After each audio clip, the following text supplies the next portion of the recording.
Good morning. I'd like to call this hearing to order and welcome everyone to the Subcommittee on Government Operations. Mr. Conley and I appreciate your being with us. The topic of today's subcommittee hearing is the federal government approaches to issuing biometric IDs. And this is actually the second part. We had hoped to get everybody on one panel, and we discussed primarily the TWIC card and its shortcomings at the last hearing. This hearing focused on some of the other federal agencies that are producing identification and credentialing, primarily for federal workers and others in transportation and others who seek access to what should be secure areas or facilities.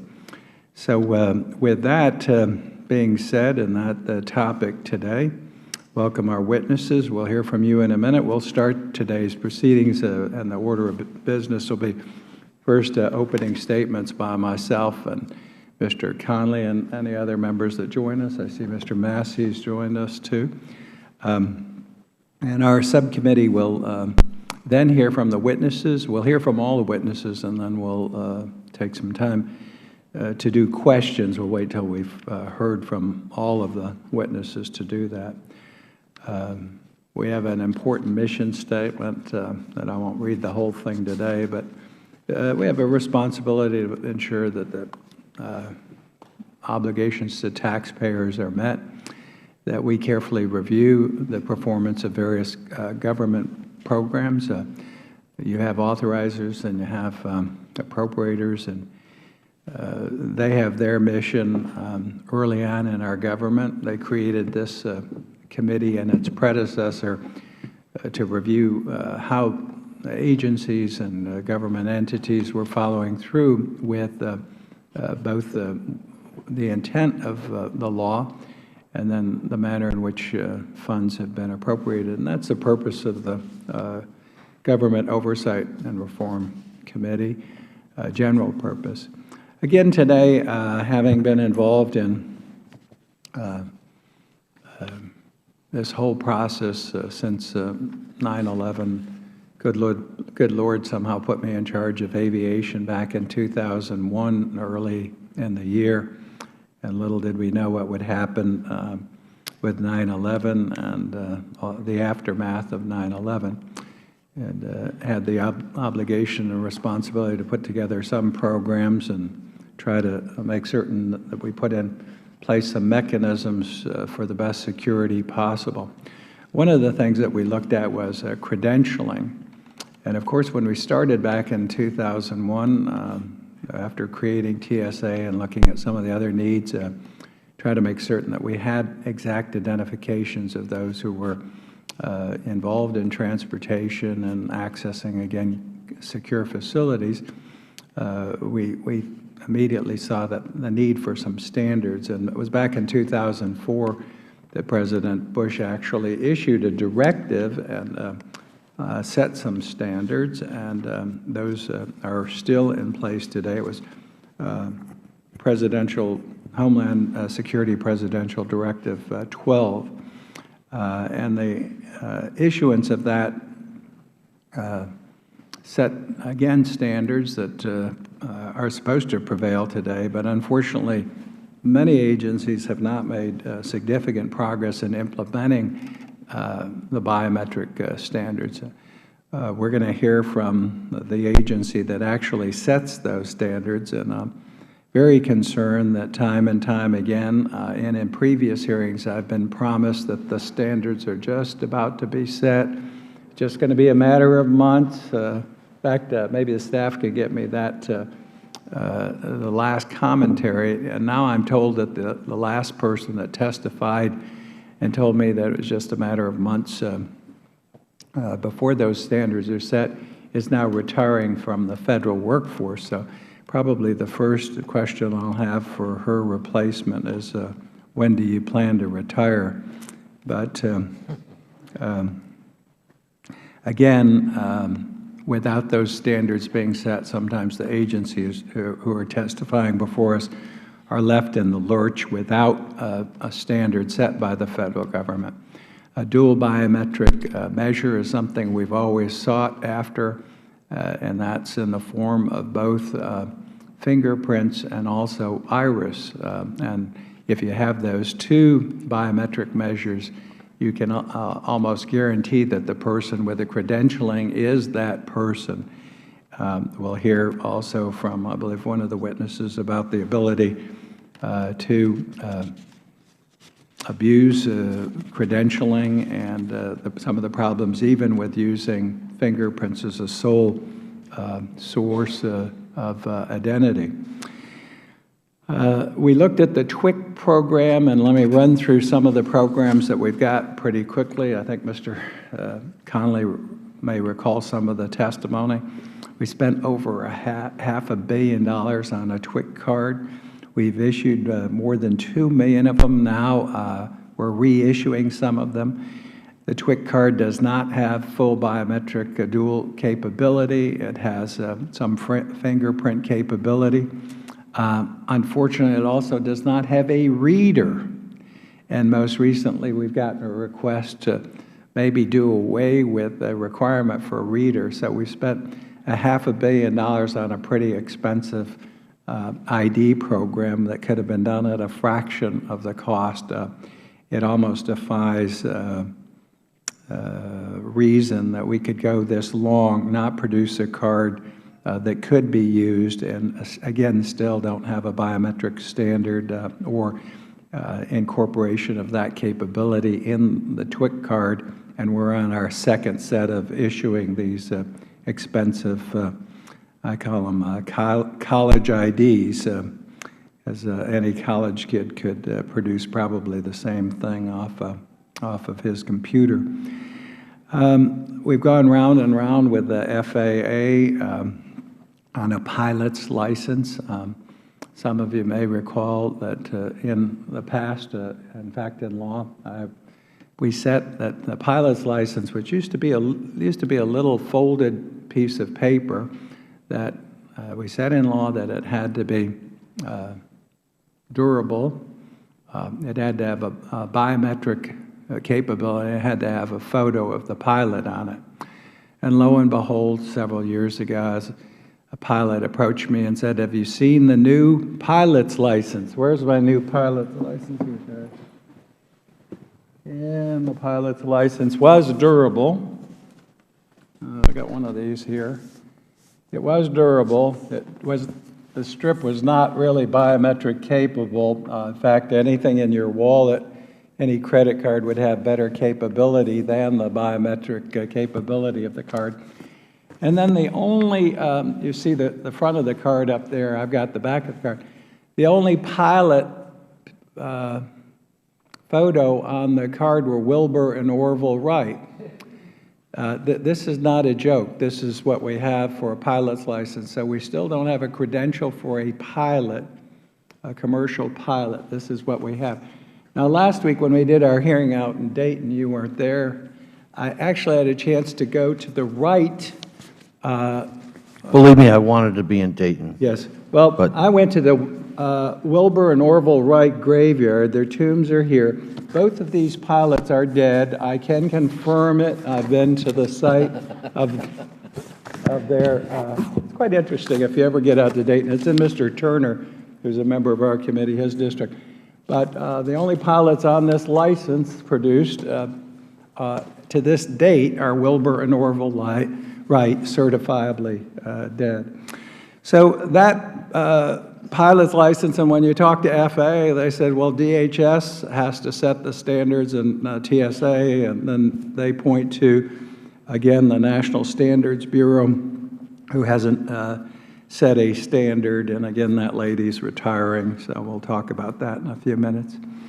We have 924,000 airport workers, all who have various forms of credentialing, none of it standard, none of it, again, with full biometric capability. Maybe one or two of them may have incorporated it. We don't even know.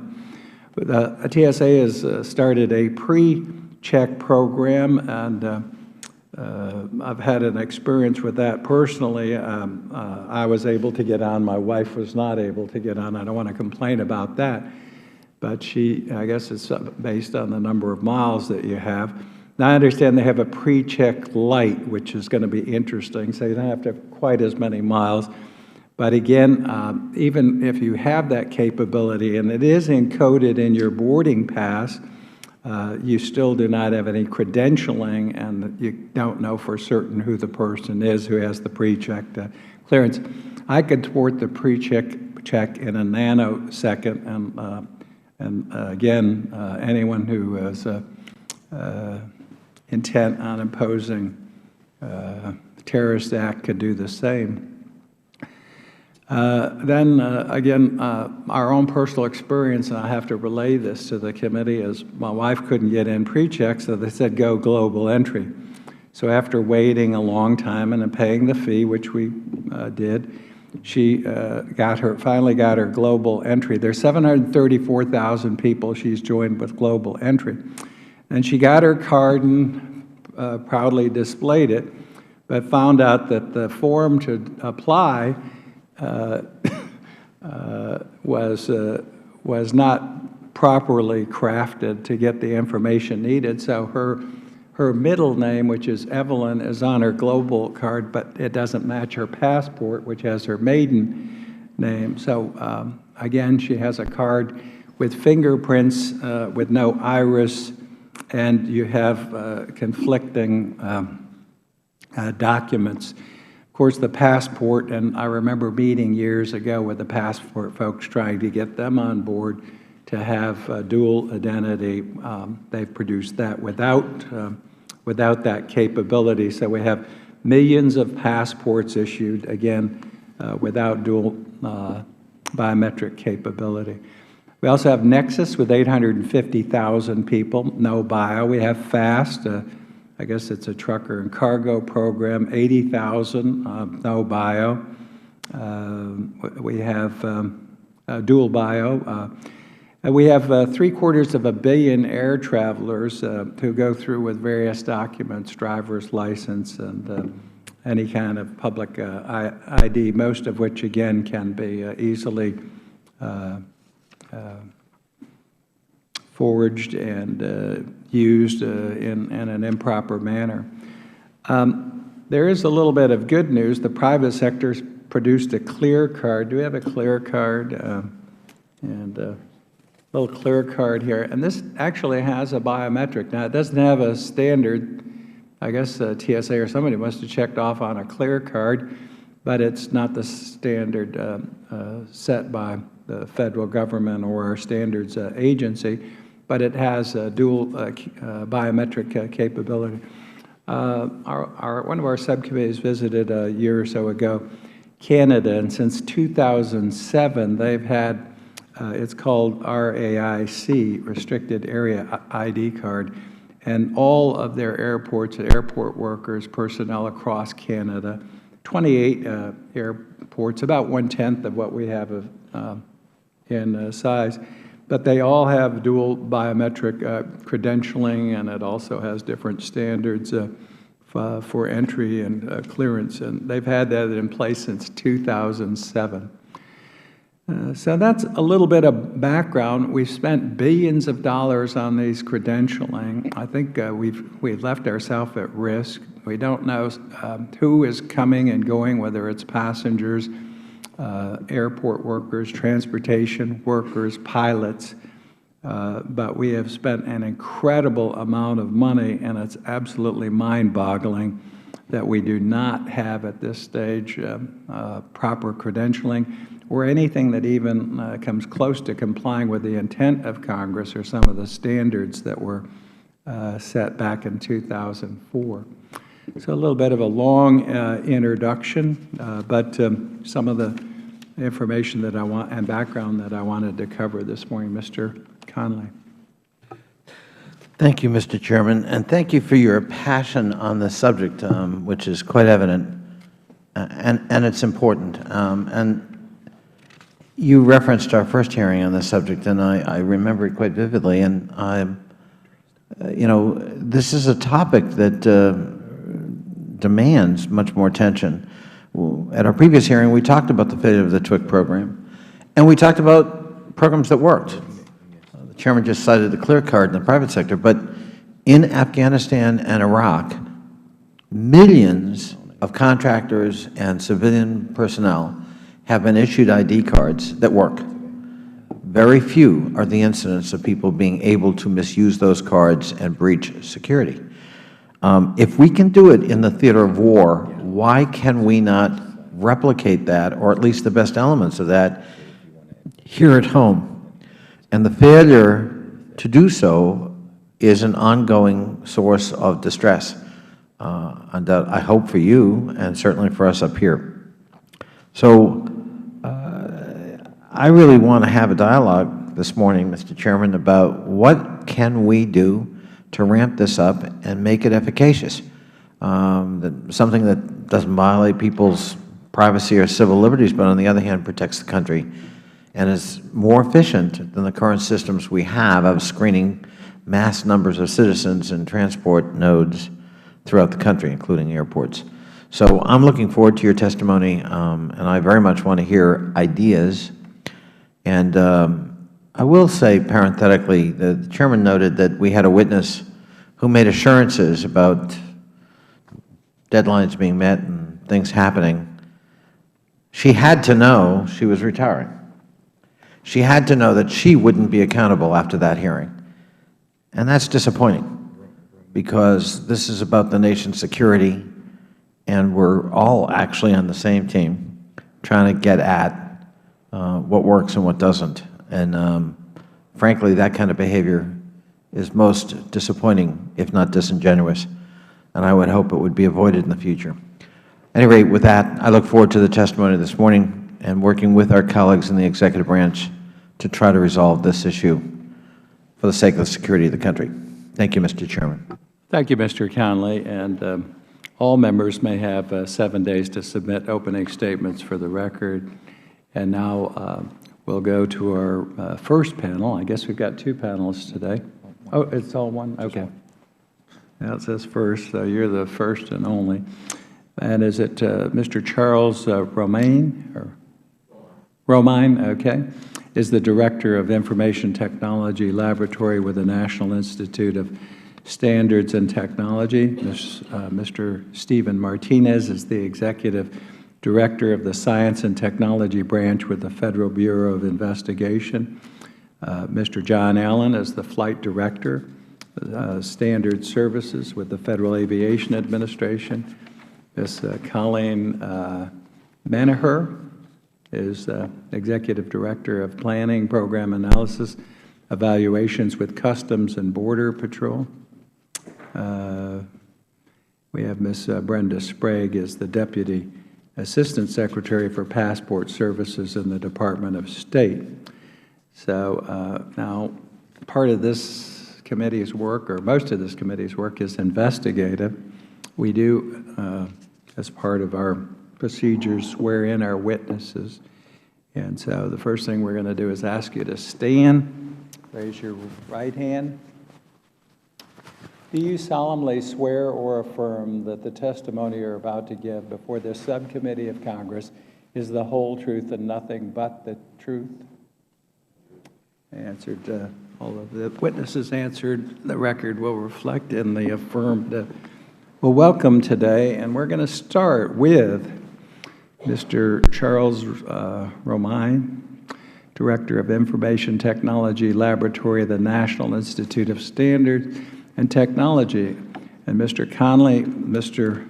Romine is the replacement for Ms. Sita Forlani, and she testified before the House Transportation and Infrastructure Committee on April 14, 2011, that by the end of that year, in fact, there's a question here, it says, by the end of the year, she'd have the standards available. And she said, oh, yes, yes.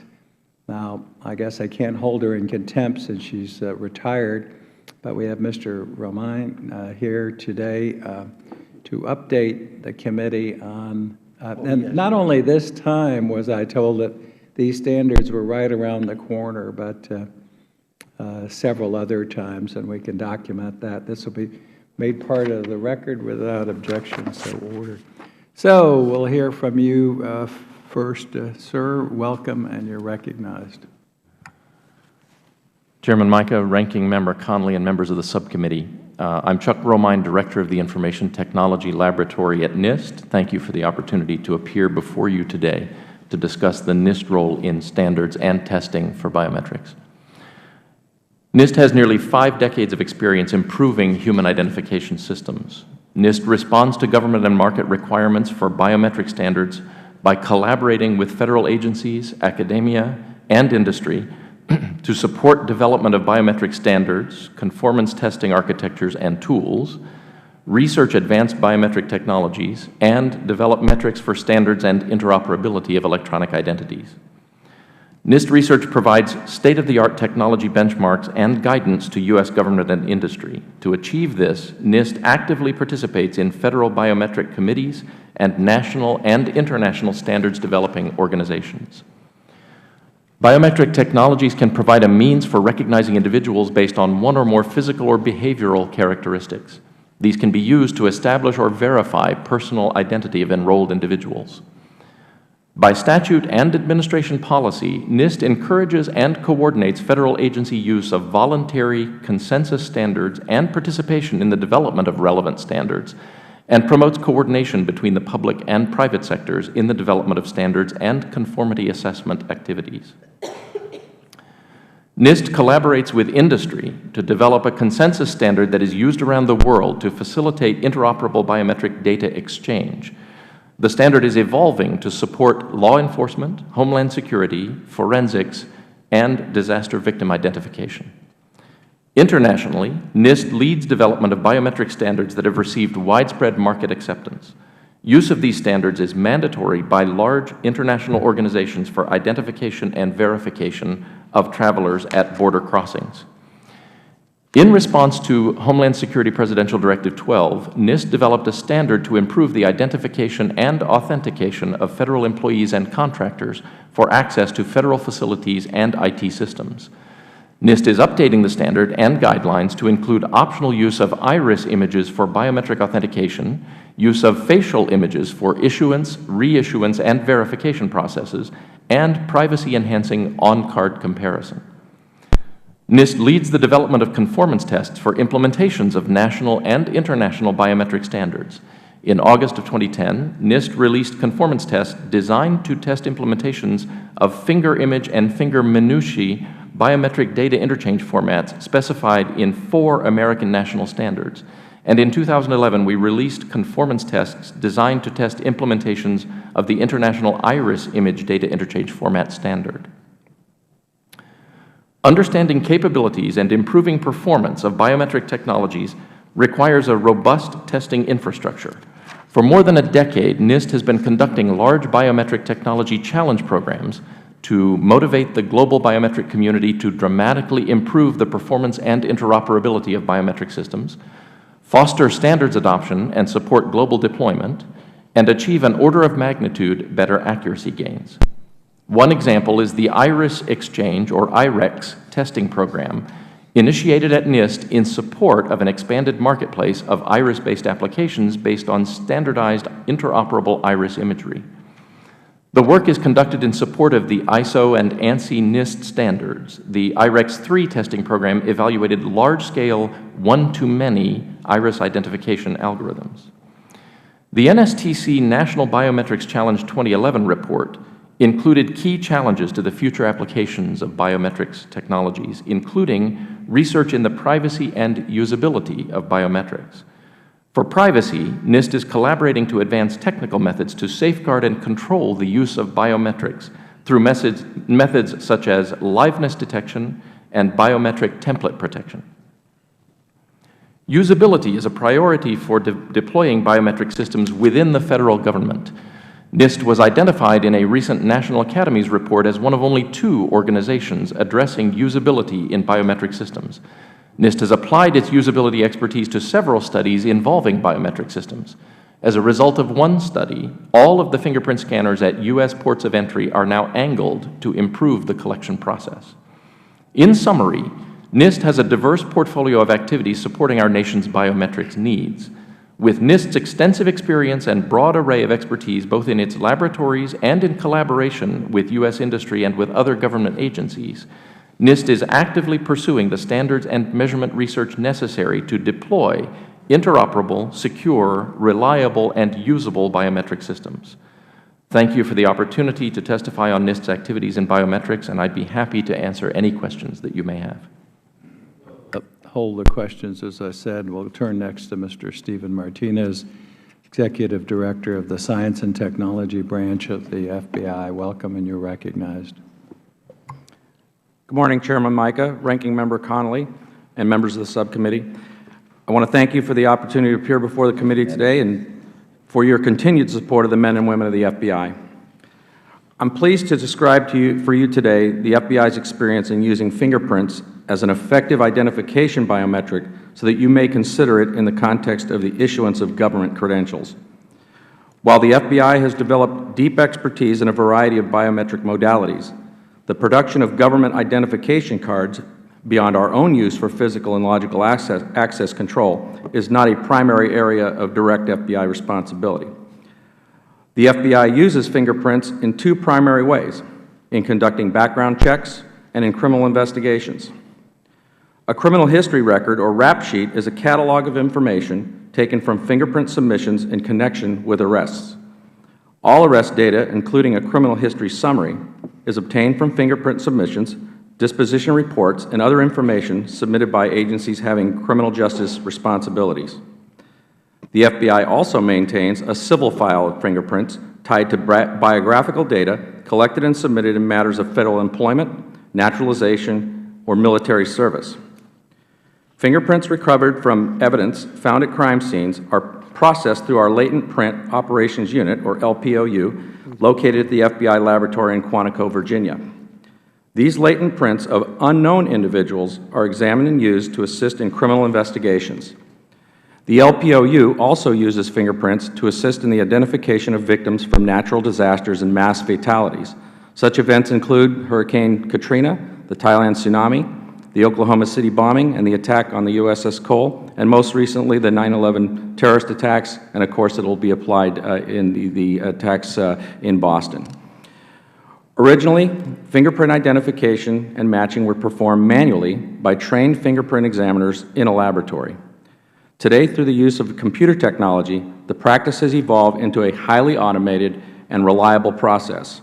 For most of the past 14 years, more than 18,000 local, state, tribal, federal, and international partners have been electronically submitting requests to the FBI's legacy Integrated Automated Fingerprint Identification System, or IAFIS, housed and maintained by the FBI's Criminal Justice Information Services Division. But with advances in technology, changing customer requirements, and the growing demand for IAFIS services, the FBI was compelled to create the Next Generation Identification Program, or NGI as we call it. With NGI, the FBI is dramatically improving all of the major features of IAFIS, including system flexibility, storage capacity, accuracy and timeliness of responses, and interoperability with other systems such as the biometric matching systems of the Department of Homeland Security and the Department of Defense. NGI is being developed and deployed incrementally. The initial increment included the launch of the NGI Advanced Fingerprint Identification Technology, or AFIT, in February of 2011, which replaced less capable technology within IAFIS. This enhancement provided increased processing capacity for sequence checking and image comparison. It improved search accuracy, provided a new validation algorithm for image quality, and it improved flat print screening. NGI system accuracy is currently measured at 99.6%. Prior to IAFIS, the FBI reported false matches to contributors at a rate of approximately 1 of every 50 million searches. There have been no known false matches since IAFIS went online, with nearly 1/2 billion fingerprint checks conducted.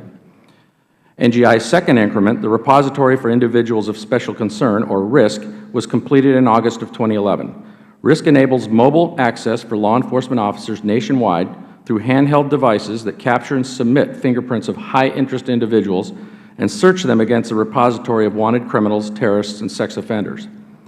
As part of the third NGI increment, new capabilities in relation to latent and palm prints, rapid DHS response, and full infrastructure were completed and rolled out in May of this year. U.S. Customs and Border Protection officials at some ports of entry now have access to 10-second search of the system's full criminal master file of biometric-based criminal history information. The fourth increment on schedule for delivery in June 2014 will complete the new system's functionality and will add 2 new services, WrapBack and the Interstate Photo System. The WrapBack service will provide an ongoing status notification of any change in criminal history reported to the FBI after an individual's initial criminal history check and enrollment of their fingerprints in our files. The final increments of NGI will include an effort to provide identification-based iris image checking, scheduled for pilot deployment in 2013, and with a focus on technology refreshment as well. Since automation through IAFIS and now NGI, the FBI has processed more than 456 million fingerprint submissions. The current reject rate on these submissions is 3.77%, with most rejections being due to poor image quality or inadequate accompanying documentation. Strict quality control over the data enrolled in NGI, in concert with state-of-the-art automation, is key to the system's accuracy and speed. The FBI has long been a leader in the development and use of biometrics, with much emphasis on fingerprint technology. While fingerprints may be considered the most common and widely used biometric modality, the FBI is actively evaluating emerging modalities, researching their accuracy, reliability, and potential suitability for the use in the lawful and constitutional performance of our mission. This concludes my remarks. Chairman Mica, Ranking Member Connolly, I thank you for this opportunity to discuss the FBI's fingerprint and biometric programs, and I'll be pleased to answer any questions you might have. Thank you. And as we said, we'll hear from all the witnesses. We'll hear from John Allen, who's the Director of Flight Standard Services with FAA next. You're recognized. Welcome. Good morning, Chairman Mica and Ranking Member Mr. Connolly. Thank you for the opportunity to appear before you today on the issue of incorporating biometric data into pilot certificates. The FAA has responsibility for issuing 23 different types of airman certificates. In addition to pilot certificates, these include certificates for mechanics, dispatchers, parachute riggers, and air traffic controllers. The agency also issues certificates for flight attendants. There are approximately 837,000 active pilot certificate holders.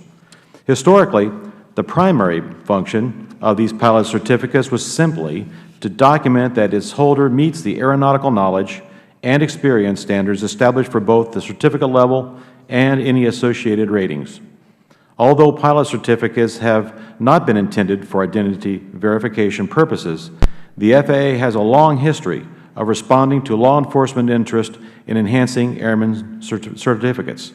Pursuant to the Drug Enforcement Administration Act of 1988, for example, the FAA began the process of phasing out paper certificates and replacing them with security-enhanced plastic.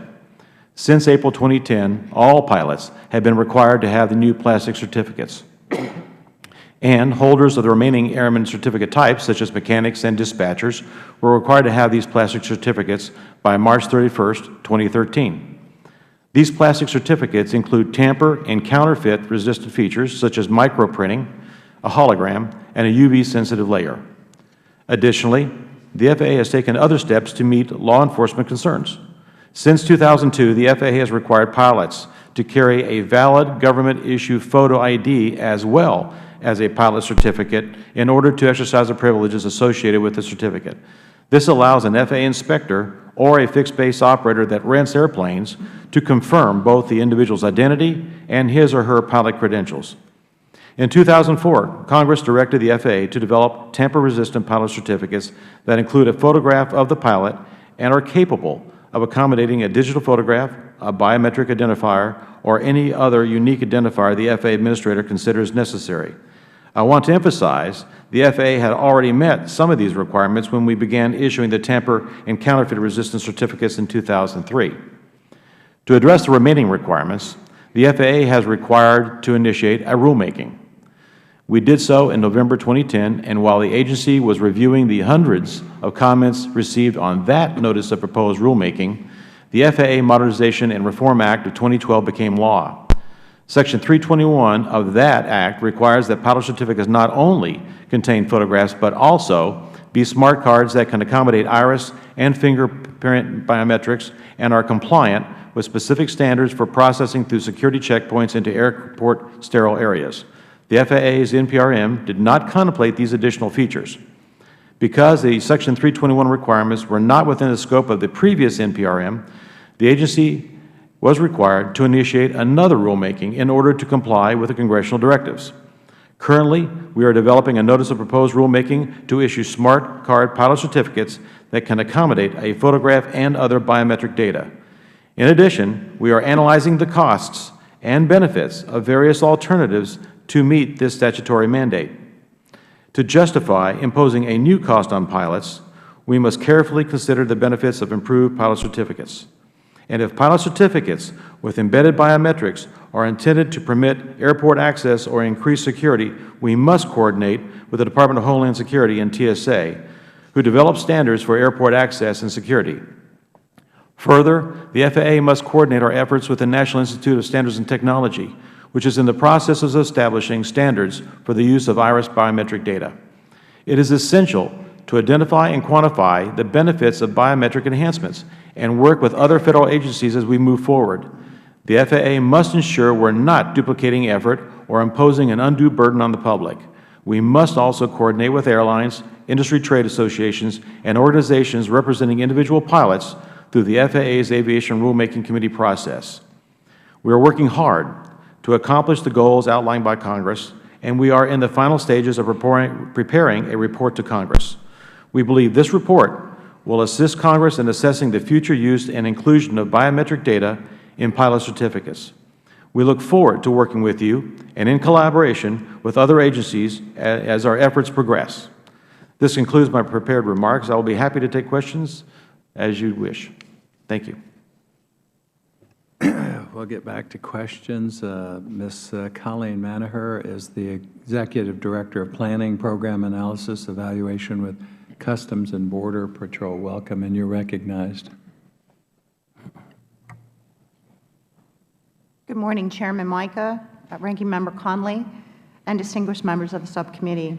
Thank you for this opportunity to appear before you on behalf of the dedicated men and women of U.S. Customs and Border Protection to discuss our Trusted Traveler programs and the use of biometric information to enhance the security of these programs. As the unified border security agency of the United States, CBP is responsible for the securing our nation's borders while facilitating the flow of legitimate trade and travel that is vital to our nation's economy. CBP operates at more than 320 ports of entry and processes nearly 1 million travelers every day as they enter the United States. From 2009 to 2012, the volume of international air travelers has increased by 12% and is projected to increase 4 to 5% each year for the next 5 years. CBP continues to address the security elements of its mission while meeting the challenges of increasing volumes of travel in the land, air, and sea environments. We do this by implementing multiple layers of security throughout the entire supply chain of goods and throughout the entire transit sequence for people. We accomplish our mission of expediting trade and travel by separating the knowns from the unknowns. This risk-based segmentation allows us to facilitate the entry of legitimate trade and travel.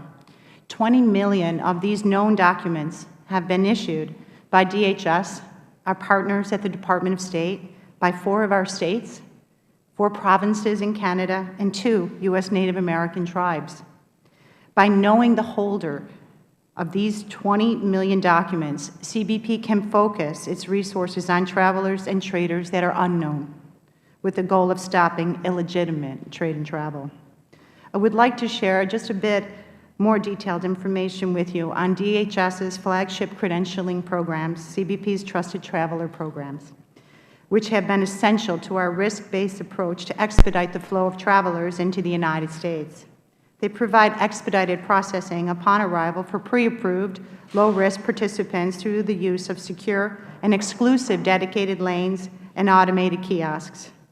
Our Trusted Traveler program issues secure documents in accordance with the best practices consistent with international standards, applies rigorous biographic and biometric vetting procedures, all of which increases our confidence in a program that provides expedited, secure service when time is valuable. We simply know far more about these travelers than anyone else. CBP operates 4 Trusted Traveler programs: Sentry for our land border crossings along the southern border, Nexus for our air, land, and marine environments along the northern border, FAST for low-risk commercial carriers and truckers, and Global Entry for our international air travelers. Sentry, the Secure Electronic Network for Travelers Rapid Inspection Program, was established in 1995 and has grown to include over 20 vehicle lanes at the 12 largest southern border crossings along the U.S.-Mexican border. Sentry pedestrian crossing is also available at several locations. Sentry members currently account for 14% of all cross-border traffic. Approximately 58,000 travelers a day use the Sentry lanes. Nexus is a partnership program between the United States and Canada and provides for the expedited travel for air, land, and the marine environment along the northern border. A Nexus applicant also undergoes an interview conducted by officers by both CBP and the Canada Border Services Agency. Nexus is the only CBP Trusted Traveler program that requires the collection and use of an iris scan for travelers wishing to use the program at Canadian pre-clearance locations. The Free and Secure Trade Program, FAST, is a commercial clearance program for known low-risk shipments entering the United States from Canada and Mexico. FAST allows for expedited processing for commercial carriers to include the truck driver. Participation in FAST requires that every link in the supply chain, from manufacturer to carrier to driver to importer, be certified under the Customs Trade Partnership Against Terrorism, or CTPAT program. Global Entry is an expedited customs clearance program for pre-approved, low-risk air travelers entering the United States without routine CBP questioning, bypassing the regular passport control queues, and instead use an automated kiosk at over 34 designated airports, accounting for 98% of the arriving international travelers. Advanced technology is the critical element of the Trusted Traveler programs. In the land border environment, the implementation of the Western Hemisphere Travel Initiative involved a substantial technology investment that continues to provide both facilitation and security benefits. Today, as a result of that initiative, more than 20 million RFID-enabled technology documents have been issued. These documents represent the ultimate in security feature, as they can be verified electronically in real time back to the issuing authority to establish identity and citizenship. They also reduce the average vehicle processing time by 20%. RFID technology has also increased CBP's capability to query national law enforcement databases, including the U.S. government's terrorist watch list. Today, CBP is able to perform law enforcement queries for 97% of travelers at the land border, compared to only 5% in 2005. More than 1.9 million people, including 425,000 new members this year, have enrolled in the Trusted Traveler program. Fees range from $50 to $122 for a 5-year membership, which covers the direct costs affiliated with these programs. The time and resource savings for CBP are considerable. For example, as of May 2013, Global Entry kiosks have been used 4.6 million times. When that many passengers use Global Entry, it frees up the equivalent of 18 CBP officers to focus on other mission-critical work. Time savings are extended to travelers as well. Global Entry has reduced wait times for members more than 70% compared to the general process. More than 75% of the travelers using Global Entry are processed in less than 5 minutes. In FY 2012, the average Nexus vehicle processing time was only 20 seconds. To counter the threat of terrorism and secure our borders, while expeditiously facilitating travel and trade, CBP relies on a balanced mix of professional law enforcement personnel, advanced technologies, and innovative programs. CBP has made significant progress in securing the borders through a multi-layered approach using a variety of tools at our disposal. We will continue to enhance and expand our Trusted Traveler program which expedite the processing of known and low-risk travelers as we focus our attention on the high-risk traveler. We will remain vigilant and focused on building our approach to position CBP's greatest capabilities to combat the greatest risk that exists today. Chairman Mica, Ranking Member Conley, thank you for this opportunity to testify about the work of CBP and our efforts. Thank you. We'll hear from our, thank you, and we'll hear from our last witness in the panel. It's Brenda Sprague, Deputy Assistant Secretary for Passport Services with the Department of State. Mr. Chairman, Ranking Member Conley, and distinguished members of the subcommittee, thank you for the opportunity to testify today about the Department of State's role in the U.S. e-passport and passport card programs. I think we all agree the integrity of the U.S. passport is essential to our national security and the protection of our traveling citizens. We believe that issuing secure travel documents to qualified citizens is a cornerstone of our national mandate. In pursuit of this mandate, we've spent years creating a physical passport with security features, a photo biometric, and enhanced electronics that render a U.S. passport virtually impossible to counterfeit. We are proud of this achievement, and we are not resting on our laurels. We are well into the planning and development process for the next generation passport. Having a high-quality physical document is not enough. It is only in conjunction with our highly trained passport adjudicators and fraud prevention managers that access to the document remains secure. Their attention to detail, specialized knowledge, and daily commitment to excellence are central to our ongoing efforts to ensure that only qualified U.S. citizens ever get the opportunity to have and use a U.S. passport. Passport adjudicators spend hours annually in mandated training to make certain their skills are up to this monumental task. We conduct systematic audits of our issuance to identify errors in adjudication. We've also built anti-fraud tools into the adjudication process to assist them in this endeavor. Passports are issued based on a review of citizenship and identity documents issued by federal, state, and local jurisdictions. Our ability to verify the accuracy and authenticity of those documents is greatly enhanced by real-time information sharing and cooperation with the issuing agencies. In the last 6 months, we have incorporated the FBI's NCIC supervised release files and a real-time Social Security check into our front-end verification process. Additionally, we use the National Law Enforcement Telecommunications Systems Network to verify driver's licenses. We are working with state vital record bureaus to encourage participation in a national centralized database of birth and death records. We believe data sharing programs like these are essential tools for verifying the identity and entitlement of passport applicants, and we continue to pursue opportunities to expand these efforts among federal, state, and local agencies. Biometrics provide for an additional level of security to ensure that these documents are not fraudulently altered or used. Using facial recognition, all photos submitted by passport applicants worldwide are screened against the State Department's extensive database of facial images to confirm identity as well as to detect fraudulent applications. Since 2006, the e-passport has been in the vanguard of our effort to improve border security. It is fully compliant with the recommended specifications for machine-readable travel documents of the International Civil Aviation Organization, ICAO. It has printed biographical data protected with secure laminate and many other security features to protect the integrity of the document and deter counterfeiting. The passport also contains an integrated circuit or chip. The personal data stored on the chip is identical to the data that is printed visually on the data page, including a digital photo image of the passport bearer. A unique signature is written to the chip, completing what we call the public key infrastructure, PKI process. The chip is then locked so the data can never be changed. The Department believes that the various security features combined with the use of PKI mitigates the risks associated with altering data from the book or chip.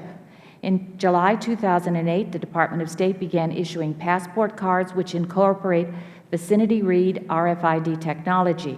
These cards are designed to facilitate the frequent travel of U.S. citizens living in border communities. With this technology, CBP inspectors at U.S. land and sea ports of entry are able to verify the traveler's identity before the traveler reaches the inspection station. The card has forensic security features to guard against tampering and counterfeiting, and to give CBP officers see and feel cues to verify the card. To have the world's most secure travel documents require that we continually assess the security features and design of the passport and passport card for potential vulnerabilities and risks, and to incorporate new measures as technology advances. Thank you again for the opportunity to appear before you today. I am happy to answer any questions you may have. Millimeter wave. Well, I thank the witnesses for their testimony, and now we'll turn to questions. First is it Romine. Mr. Romine, welcome. I'm sorry to see that your predecessor has retired, who testified back in April several years ago, what was it, 2011, that it would just be a matter of months. You heard that testimony. How do you respond to her testimony? And we swore her in too. I think I did. Maybe I didn't. Maybe that was the problem. Ms. Furlani said, oh, yes, not one yes, but two yes, that they'd have that standard for biometric iris. Yes, sir. So thank you for the question. I know Ms. Furlani very well, and I know there was, I can guarantee she had no intent to deceive but that was the April subcommittee. April 14th, 2011. Mr. Conley, is today 2013? Is this June? What's the date? June 19th. June 19th? What's happened? Thank you for asking. Your worst nightmare has come true. I'm back. And chairing a committee with broad jurisdiction. What I can tell you is that... How long? What are you going to tell us? Where is the IRIS standard? Well, if I can expand a little bit, first on the testimony of Ms. Furlani, it was predicated, as she stated at the time, on the assumption that no major technical hurdles would surface during the discussions. My God, technical hurdles! We asked for this after 2001, and they were working on it. This is to 2011. We were promised it was just, I mean, at least 3 times in 3 different appearances, it was just around the corner. This is 2013. When can we get, I don't want to harass the witness. Sir, please tell me when we can get this standard. And these people can't do a damn thing unless you set the standard. That's what they're going to testify to when I go after them in a minute. There were, during the public comment, there were 3 major Tell me the technical when. issues. Is it an estimate? A month, a week, 2 more years? When can you set a standard? We expect to be able to release the special publication immediately after the workshop that we are holding in early July. So on July 9th, we will hold a workshop on a camera certification, iris camera certification. Our expectation is that we will be able to release the second edition of, or the second version of Special Publication 876 at that time, or immediately thereafter. So sometime, we'll say by September 1st, these agencies should have some standard to go by? At the risk of repeating the mistake of a predecessor in your view, I would say I'm willing to agree that that is an appropriate release time. The idea that we have... Mr. Conley, if I die or you guys take over, do you pledge to follow up on this? We don't want you to die, Mr. Chairman, but we certainly want to take over, and I do make that pledge. Okay. We certainly want to be responsive to the subcommittee's concerns. You just heard, and you heard testimony, they're producing documents to which we don't have dual biometrics. The Canadians have had a system. I went to see it. since 2007, it has both. I told Mr. Conley, I went to Amsterdam. I saw they put the fingerprints, the iris, and they went through the turnstile. That it's the only way you can absolutely confirm the identity of that individual according to the technology that's available today. Is that pretty much correct? I would not say that necessarily. You're absolutely correct. But it's again, unless we have some check. Now, Mr. Martinez with the FBI, you do fingerprints. Fingerprints can be tampered, can they not, sir? Yes, there's several examples of people who have Yeah. attempted to Okay. obscure or surgically alter their fingerprints. Okay. So we're finished with you, Martinez. Mr. Martinez, you can go, but no, just stay. But again, our best bet, we were told this after 2001, was to have iris and fingerprint. Mr. Allen, welcome, FAA, and we're still producing the Wilbur and Orville Wright. You saw they are dead. I confirmed it. And now you come before me and you testify. I just about went out of the seat and over the podium to get you, but restraining myself. Did not contemplate the use. We've put it in law that you would have a durable, biometric, with a photo of the pilot. Never said anything about Wilbur and Orville. I never put it in any law. It wasn't in the most recent 2012 law. But you did not contemplate. Then you came before us today and used the excuse of the law that redirected you to do what we told you in the beginning as an excuse for not performing. Is that right? Yes, Mr. Chairman. Okay. Oh, my God. Mr. Chairman, could I just clarify what I just heard? Yeah. Mr. Allen, did you just testify under oath, confirming what the Chairman asserted, that you used the law to not comply? Well, he's using it as an excuse, see? But that was his question. We put it in the law because they hadn't done it in the beginning, and he says, oh, well, now and then he says, we never contemplated that we were going to have, that this could be used for an ID. What the hell were they going to use it for? I know. You used it to get into the Regal theaters on Friday night with a senior discount? But, Mr. Allen, I just want to make sure I understood what you said, because that's what you said. And I want to give you the chance to either expand or clarify. Thank you, Mr. Conley. What I testified to was that we already had a rulemaking process in place that was meeting specific issues from that rulemaking, and we received another legislative requirement, and some aspects of that were not identified in the earlier legislation. So when you get into rulemaking and you got that thing going in the process and you're addressing those issues, it wasn't addressing some of the things that were brought up in the second rulemaking. That's what I was saying, in the legislation. For instance, iris scan. The iris scan was not in the first one. It is in the second one. So consequently, the iris scan was not entertained, was not being addressed in the first rulemaking process, and so now we have iris scan we have to address. I'm taking back one time a second. Biometric would include fingerprint and iris. That was in the original law. Where's the original law? Doesn't the original law that I passed said that in fact you would have to have a biometric capability?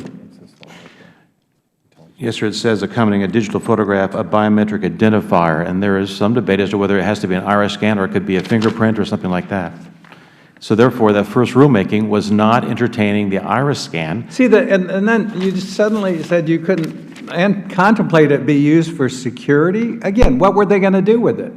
Sir, as you know, and as my boss testified earlier, this was originally for a license. Well, again, I don't know how we could make it any clearer that we're trying to get a pilot, and you don't have to put the photograph on it. It could be embedded in it. You would be better off telling me some standards hadn't been set for that as an excuse. But I'm telling you, this is highly frustrating. And I expect, and we'll haul you back in here, that we get a pilot's license that meets the intent of the law. It can be used, so a pilot who is going to the airport to get on a plane to fly a commercial passenger aircraft, we know who that individual is and we have some certainty of it, okay?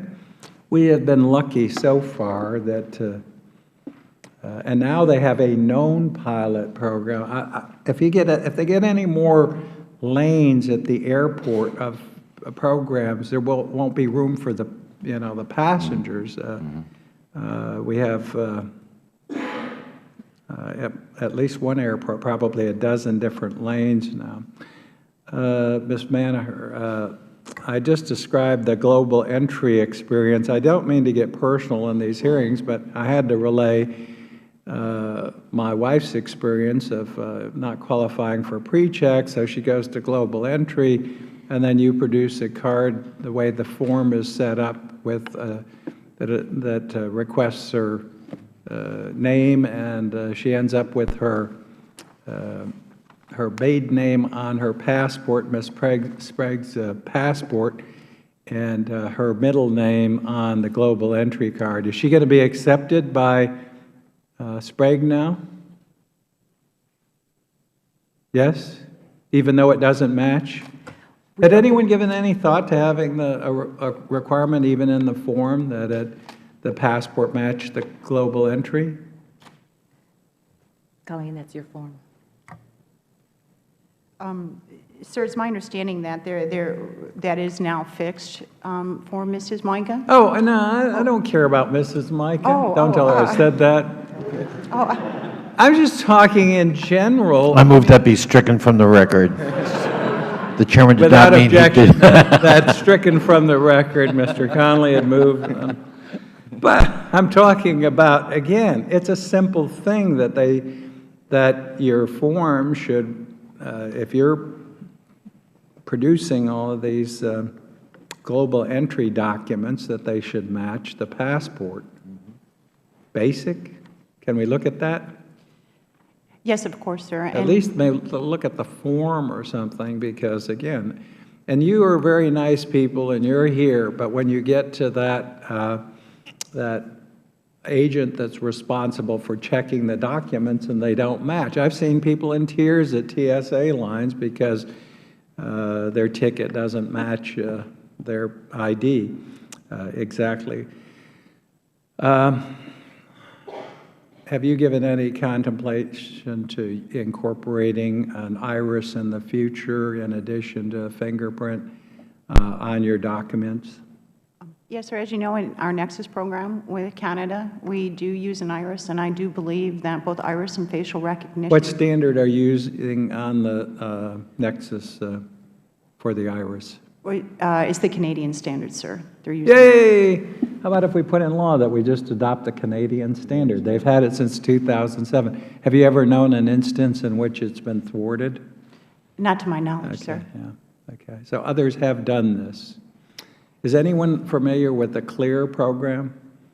We couldn't get CLEAR to testify. They're terrified and I don't blame them, to come before a panel and actually tell us they have something that works, which probably they'd be stricken from the federal qualified vendor list. Mr. Connolly, I'll let you go at it a little while. Thank you, Mr. Chairman.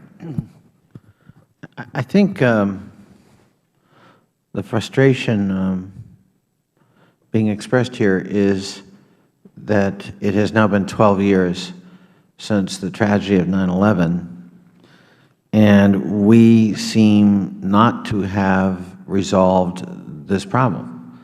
We don't have a uniform standard. We haven't agreed on what are the appropriate biometric standards. We have spent a lot of money on an ID card that doesn't work very well, even though there are examples within the United States government of ID cards that do work. And even listening to all of you, if you flew in here from some other place and didn't really know much about the subject. It sounds a lot like stovepipe. Well, I don't know what anyone else is doing, but here's what the FBI is doing. Ms. Manaher and Ms. Sprague, if there's a program that ought to be cross-fertilized, it is global entry and the passport. And yet, I think they were developed separately. Is that correct? We have a very close partnership with Department of State, but yes, they were developed separately, but we use a similar international standard. And what, Ms. Sprague, what's the rationale for developing these programs separately? The passport has a different purpose than global entry, but I would note that your passport is the token you use to activate global entry when you enter the United States. So we are sharing that technology, and that's the way it works. But the global entry card is also used for TSA pre-check. It's used I for land borders. understand, but understanding the overlap, when they were developed, did these two agencies cooperate in the development of the technology and in the statement of needs, in the RFP or whatever it was? I don't know if how formal the process was, but I know in anything we do with the passport, we invite Customs and Border Protection, as well as ICE and the Government Printing Office and others are involved in the development of all our standards so that they all work. Our passports have to work with what CBP is doing at the borders. So that is a constant interchange daily that we are communicating on those standards and the interoperability of our documents with their systems. Mr. Allen, you testified that the FAA hadn't foreseen the use of iris as a biometric index or standard. Why not? I mean, isn't this more than what the Congress explicitly spells out? Isn't this somewhat what the FAA thinks we need to protect the country? And did that not ever come up? And was it rejected? Or, why wasn't that included? Good question, Mr. Connolly. No, it wasn't rejected outright. It just was not mature at the time. So to meet the requirement I'm sorry, you mean the technology was not? Well, the iris scan technology and standards weren't mature at the time, but this was back in 2004 for that initial legislation. And so we were looking at biometrics of the proven fingerprints, a picture, and going down that path. And then we got this next legislation that suggested, or actually required, iris scanning. Now we have to change course and also find out what that standard is and to accommodate that extra biometric into a proposed license or a proposed certificate. Why, the Chairman pointed out that the picture on a pilot's license is that of Orville and Wilbur Wright. You know, to vote these days, I need to produce a driver's license with my picture on it. Not a very good picture in Virginia, I might add, but that's a different matter. But why wouldn't we have airline pilots' pictures on their own ID rather than Orville and Wilbur Wright? We will get there. We intend to fully get there, but we want to make sure that you don't come back and say and complain about our program like you're complaining about the TWIC program. There's a foundation we have to set in here, and there's a system behind this that we have to do smartly so that we don't put or exercise an undue economic burden on pilots, and we do it smartly.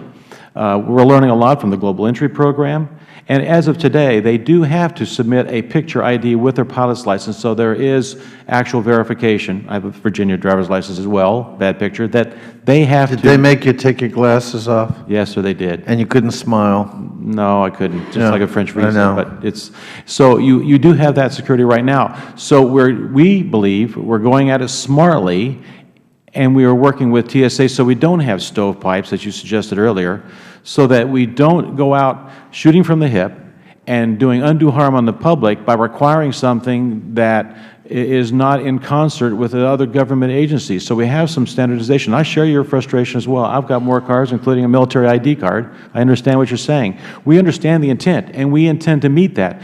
But we have to establish a good foundation now and set the system behind it so that we don't have the public incur a financial liability that they will push back on. Those are all good points. I think, however, you might concede that I think to the public, it will come as a surprise to learn 12 years after 9/11, we still don't really have a photo ID requirement for the license itself.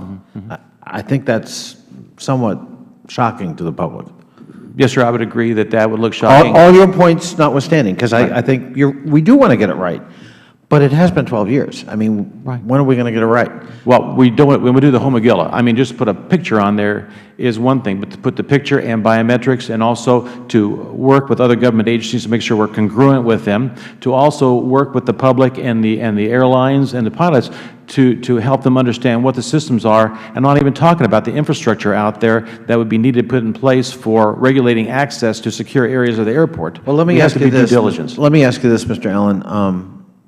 But even before we get to the biometrics, Sure.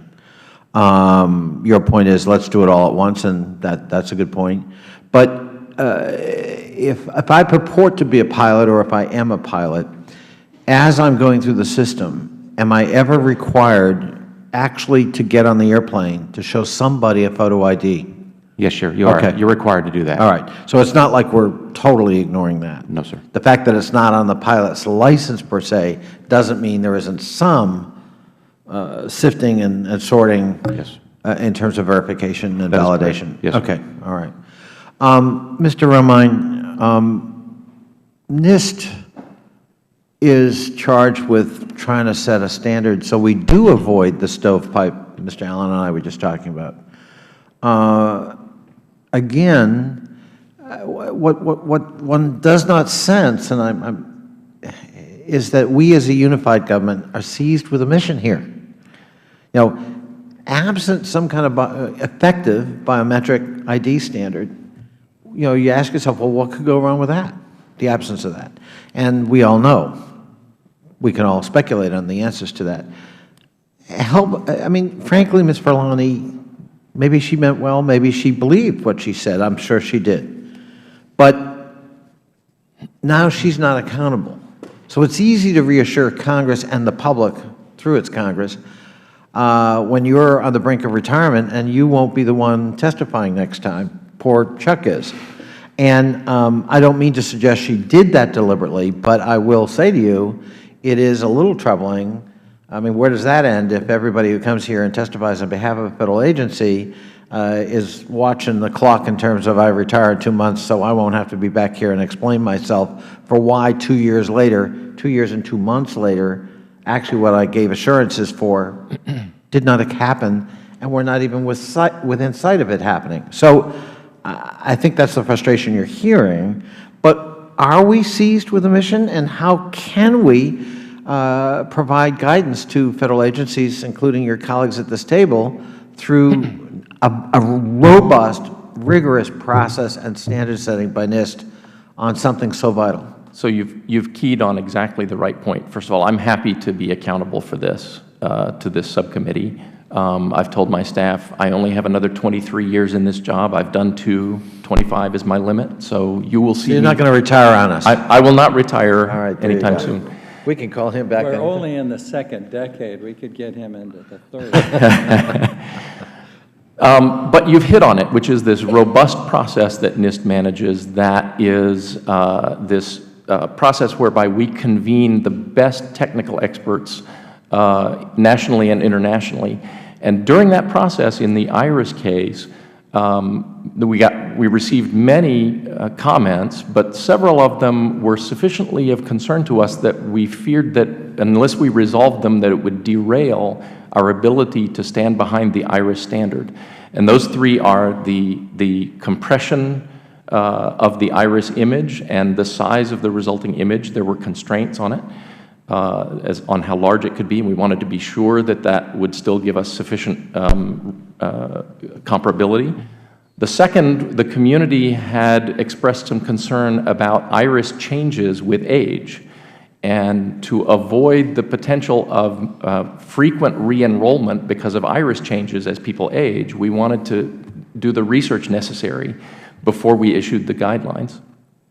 And then the third was the camera certification that I alluded to earlier, and not putting the government in a position of having vendors come in with claims about camera capabilities that weren't backed up.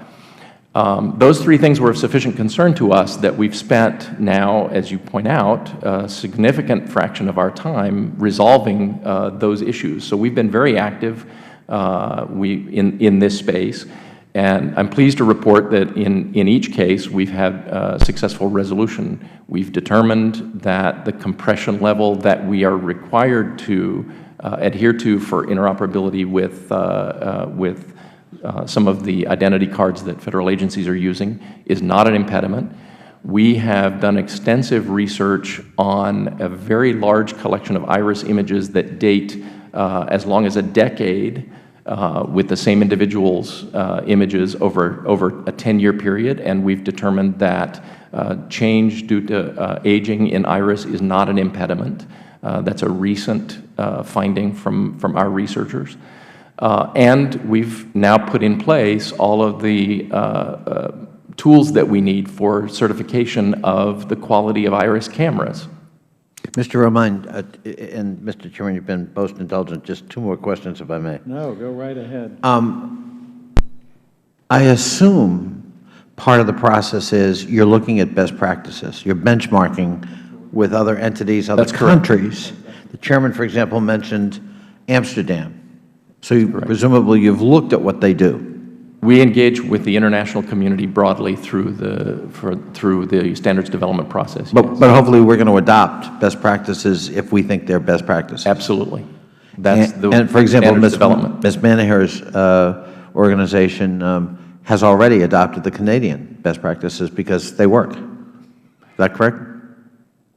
I believe that decision was made as a result of the fact that they wanted to move forward. Our concern is we have to do the absolute best standards development and coordination that we can do on behalf of the Federal Government in the United States. I understand, but I mean, if you were to look at best practices and discover, I don't know,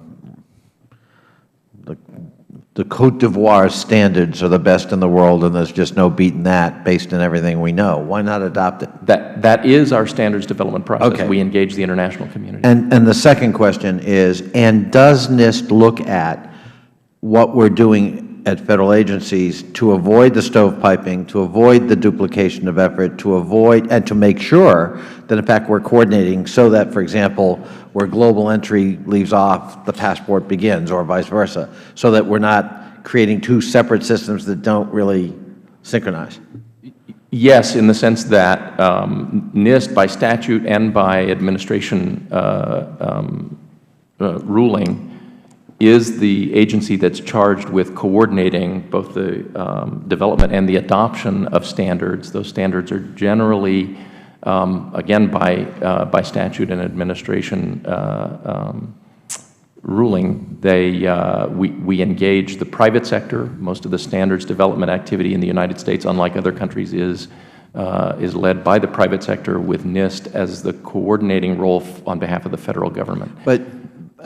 But I'm trying to, you're not a policeman. You don't have the authority. That's correct. To tell the State Department you're not going to issue that kind of passport because of X, Y, and Z. But can you be a clearinghouse to say to the, I'm just using the State Department as an example, gee, in our research, here's something you may want to look at. You don't really want to do that upon reflection because here are the problems that have occurred with that. And oh, by the way, country X has great experience you may want to look at because that's a standard we're probably going to incorporate. We do routinely engage with Federal agencies as part of our role, and agencies have standards officials that are attuned to the work that NIST is doing on their behalf and on behalf of the Federal Government. But you do play that clearinghouse role? We do play a role in coordination. Clearinghouse, I'm not sure that, right. conveys a sense in which we are a gatekeeper, and I don't think we can, as you point out, we don't have authority in this case. I don't mean it as a gatekeeper. I mean it as the compiler of sort of universal information. Yes. The State Department hasn't got the time or resources to look at best practices everywhere. That is your charge. That is our role. Yeah. Okay. Mr. Chairman, thank you. Thank you, Mr. Conley. And if you wanted to excuse yourself for that, I'll finish up. Well, it was interesting today to hear First of all, Customs Border Patrol here that has actually has implemented the use of IRIS and the Canadian standard. Ms. Sprague, did they consult with you when they did that? You say you guys work hand in glove? We were aware that they were moving ahead with that program, but the border is the responsibility of Customs and Border Protection, and if they choose to accept a document or go in another direction, they certainly have the authority to do so. But they did consult with you. You do know they're using that? Yes, we do. Okay. Does your passport have the ability to incorporate a biometric standard, both fingerprint and iris? Yes, it does. It does. So when they set the standards, you have the capability and the document could incorporate that?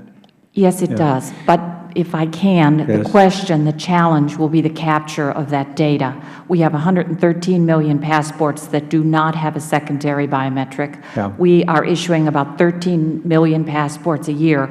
We have to find a way to capture Yeah, well, that. it would seem that you'd start with renewals, you'd start. Now, do visas, when they issue a visa, does that have a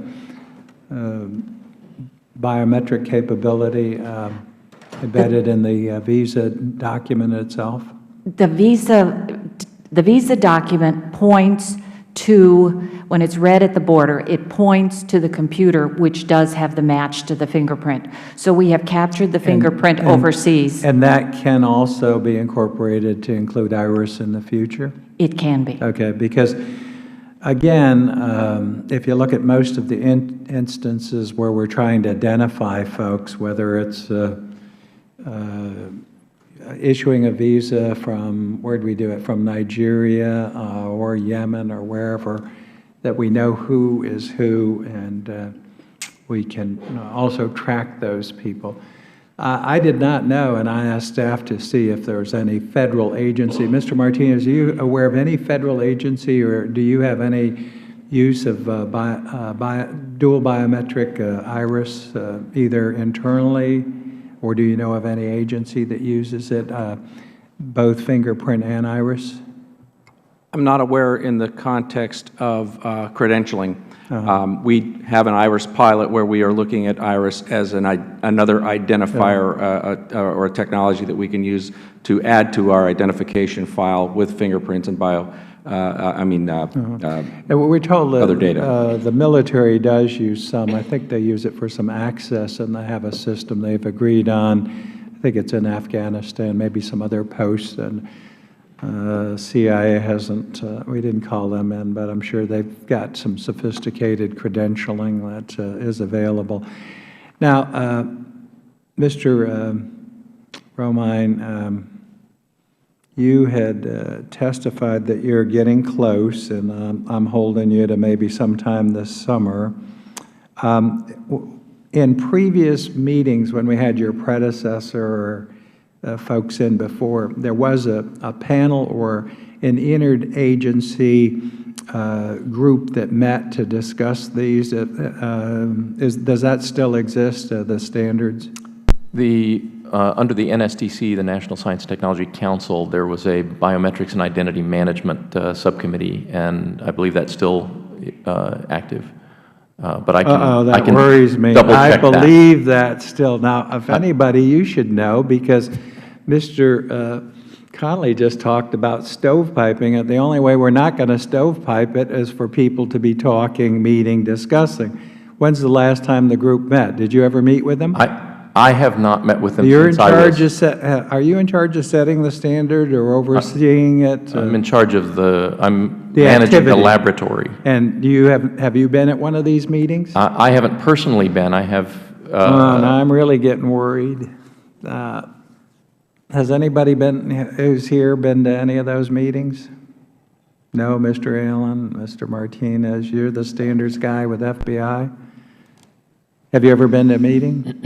So we have With an many of our interagency expert- meeting where we sit down and discuss the credentialing standards. Yeah, that would be out of the responsibility of my particular branch. I'd probably have to defer to our security To division. see if somebody had been. Sprague, anyone? Have you guys been to one lately? We attend a lot of meetings, but I don't know that we ever attend that specific one. Okay. I guess if I put it in law that they should attend the meetings, that would be used as an excuse because we didn't require that before, Mr. That it set us back further. But how about guys getting together? Mr. Romine, maybe we could... I'm sorry? Can we see if the subcommittee is activated so that we're talking? And Who's in charge of the subcommittee? Does anyone know? It's managed by the Office of Science and Technology Policy at the White House. Oh, okay. So all, just like IRS, it leads to the White House. I'm just kidding. That's just a joke. I move that be stricken from the record again. All right, we'll take that one to stricken. Got to have a little humor at these meetings, but well, we've got to get people talking to each other. We've got to get the standards set. We've spent billions. I had the staff starting to count this, which took $500 million by itself. Now, because they don't have a reader, we haven't incorporated a dual biometric. They're talking about just using it as an ID, pretty expensive ID card, and for the taxpayer to foot that. We have 900,000 airport workers, Mr. Allen. No standardization and identification and credentialing, no biometric standard, right? Canada's had it since 2007. Have you been to Canada, Mr. Allen? Yes, sir. I was in Ottawa about a month ago. And did you see what they're doing? I didn't go up there for that purpose to see what they're well, that's not the question. I want... No, I didn't. Can I talk to Wirt or whatever his name is, and maybe we could get you a trip up there to look at it? You should go see. It's incredible, the credentialing. And they have within the biometric ID, it has various levels of security clearance. So airport workers can get into certain parts, pilots can access certain things. Access to towers is limited within the credentialing. It goes on, and it is replicatable. And obviously, if our good friends here from Customs and Border Patrol could adopt their iris as a standard, I've never heard of any, thwarting of the system. Do you ever look at other credentialing, Mr. Romine, other countries or systems? We don't look specifically at credentialing so much as we look at the standards The standard, arena. yeah, right. Yeah. You never looked at the Canadian? I'm sure that we have. You have? Okay. And obviously CLEAR, somebody cleared CLEAR because they are using iris and fingerprint, and they're using it for travelers. No one's familiar with that program? Okay. Have you ever heard, did they ever come to you on the CLEAR program? I'm not aware of a direct engagement, but I can follow Again, up. Mr. Connolly said this looks like a lot of stovepiping. It doesn't appear that the communications are that good on an interagency basis. And we do need to get a standard in place. Any standard, too, would have to be upgradable, wouldn't it, Mr. Romine? That's correct. I mean, since we started this thing in 2012, I think it was when I first started some of this, the technology has dramatically changed. So the standard you set now, 2013, pray to God sometime this summer, might need to be upgraded. That's correct. Periodically. So, but I guess the best way is just don't set anything, so then we don't have to worry about it, and everybody goes off in different directions. We spend billions of taxpayer dollars, and we leave ourselves at risk with all kinds of credentialing that doesn't really meet the security test. Mr. Martinez, thanks so much for confirming that the one biometric method that we have can be thwarted. So that makes me feel good, too, that the one biometric measure. And then Mr. Allen, he testified to Mr. Connolly that we had 3 requirements. The first one was that the document be durable. Now, they met that one. They had trouble with the next 2. They never got to the bio. And then the photo, of course, that's very complicated to get a photo of a pilot either embedded or on the ID. So they're a third of the way there. Some decade later, it's very encouraging. Any final remarks, Mr. Connolly? I look forward to the next hearing, Mr. Chairman. I think we'll schedule it for this fall just to make certain that we follow up. So I want to thank the witnesses for coming. I'm hoping we can make some better progress in the next hearing. We will follow up. This is the first time I think we've ever brought at least this many agencies together. We need DHS. We had them in TWIC last time, and maybe we can get them all back and get a report later this fall. There being no further business before the Subcommittee on Government Operations, this hearing is adjourned. Oh, dear Jesus. Thanks for your passion. I'm not.